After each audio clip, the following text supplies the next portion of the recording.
everybody, I'm Robert Sladacek, and today I want to show you how we boosted our 3-person crew's production value quite through the roof. In this video, I'll show you the lighting setup we had on set, the compositing steps we took, the AI workflow, and why it's worth to generate at 720p or above. Okay, let's go. All right, so first the setup. We used 4 Titan tubes to light Martina evenly throughout the scenes. You can see him here or here. Now I know, calling 4 Titans a hack is a bit of a stretch. I mean, they aren't exactly cheap, but compared to building a real wall or renting a studio, it's a bargain. Sometimes we bundled them to act like a single soft source. Sometimes we split them left and right. The main thing here was that we made sure that Martina was lit well. We didn't care that much about the background. We just left the ambient light and treated it more as an expensive HDRI. Our camera rig was a Canon R5C on an Easy Rig, which recorded 4K in C-Log. All right, it's prep time. There's always a to the next software folder where the previous step is being saved. So to FreePic comes from After Effects or DaVinci and stores some still frames. Then to Comfy holds all the input files needed for ComfyUI. Then this one gets exported into the to Upscale folder. The result from the Upscale goes into the to Composite folder, which is in turn opened by After Effects. And After Effects, after comping, exports into the to Premiere folder. So when opening one of these folders, we have a clear sense of directions where the files are going next. I wouldn't mix to and from. Just choose one of these, because then it gets messy. Then you have 2 options of where the files could go. First, before we go into ComfyUI, we need some inputs. Make sure to finalize your cut and finish your grading, because once we go AI, you can't really edit much. For ComfyUI, we will need 3 things. Number 1 is a still frame of Martina. Best would be the first frame of your trimmed clip. Then the trimmed clip itself. This is gonna be the reference footage. So 81 to 120 frames is fine range. Everything below 81 is great. When you go over the 81, you need better hardware, which means it's more expensive and it takes more time to finish your render. So the sweet spot is somewhere up until 81 frames. So this is, in our case, the clip. And then asset number 3 is a mask of, in this case, Martina.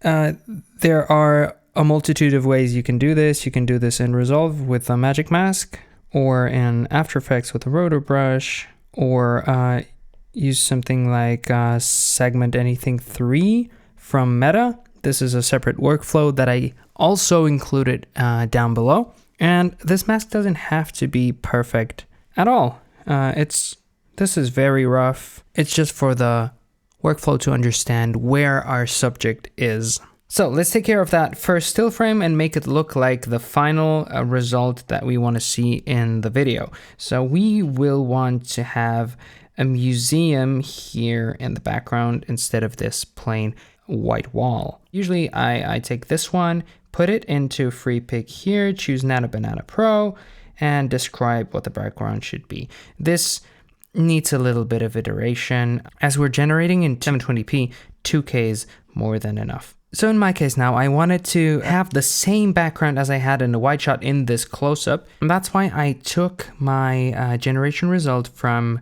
this one. And then I took the result of that and put it into the new image input and just said, hey, make me a close-up of that. And what I got out of there is this background. As you can see, there's no Martina in it, so we jumped into Photoshop and put her back in. Now you can see we transformed this first frame into the actual background that we want to use. And now we can jump into ComfyUI. For this workflow, we'll use runcomfy.com. So the ComfyUI cloud, you feel free to use your local machine as well, but this one has many upsides. And as it's a server-side rendering solution, you can just run it on a MacBook Air and impress your colleagues. I've linked the workflow file below, so you can just download it and put it into your Run Comfy My Workflow section.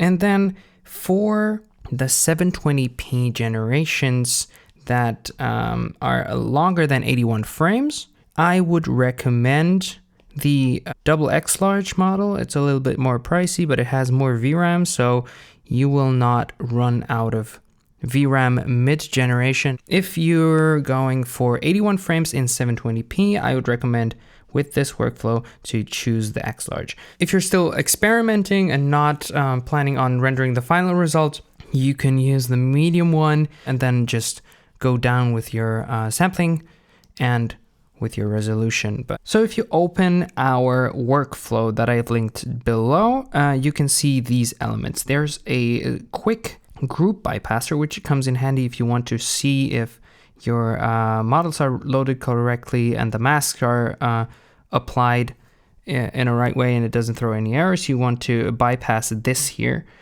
so you don't wait for hours until the generation runs all the way through. So that's very handy.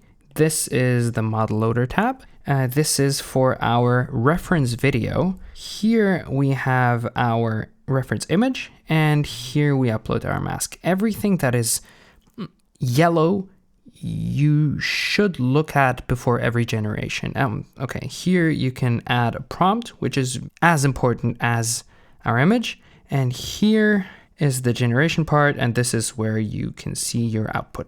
Welcome to the model loader. This one, you just have to check if all your models are correctly loaded. There's a preset on Run Comfy, which comes with all major models pre-installed. So you just have to go into these drop downs like here and here and here and basically relink them. That's why it's grayed out. You just have to set it up once, then you save it and you can go and generate. Next, the video and resolution tab. We have resolution settings. There's 720p, 567p, and 504p, and you select this by just inserting numbers here. Then you have a frame count. 81 should be nice if that would be the max. Don't go below, I think, 20 or it throws an error. Then this is our frame rate. This is how many frames you want to skip in the beginning. Sometimes this is helpful. Here is where your reference video goes. Then our next tab is our first frame. This is very straightforward. You just choose your file to upload. Just make sure your aspect ratio is the same here and here. Let's go to the masking area. Also very straightforward. You choose the masked video that you get from either Segment Anything 3 from Meta or DaVinci Resolve or After Effects. Just put this in. Also make sure that the lengths of the videos are the same. Here you don't have to do anything. This is just a mask fix in case you have some holes in the mask, but I mean, you did this in a previous program, so you should be fine. Next, the text prompt field. It doesn't have to be super specific, but I'd like the model to know that it is a museum, what the camera does, and that there's a depth of field and it should be out of focus. Here, just keep all of this. This is like a preset negative prompt, and if you see something like handbags appearing, you can also negative prompt right here. For the positive prompt, my rule is just everything that is not told by the image that we have as a reference over here, you have to put into the positive prompt. If you want a bird flying by here or a visitor coming and walking past behind her, you need to put that in the text prompt. Then we have steps here. If you go higher than 10, it just doesn't look good anymore. The CFG you can also tweak if you want to increase or decrease the strength of the performance. This is usually just important if you're replacing a character, but the museum could perform a little better, sure. You could just leave the 1, that's fine. And then we're off to generating, right? It just does the thing, and then you just wait. Of course, rename your file here, choose your format. Once it's done, it will ring a bell, and this will be a video that plays back for you. And then you right click onto your looping video here, hit save preview, and that's when it downloads onto your computer.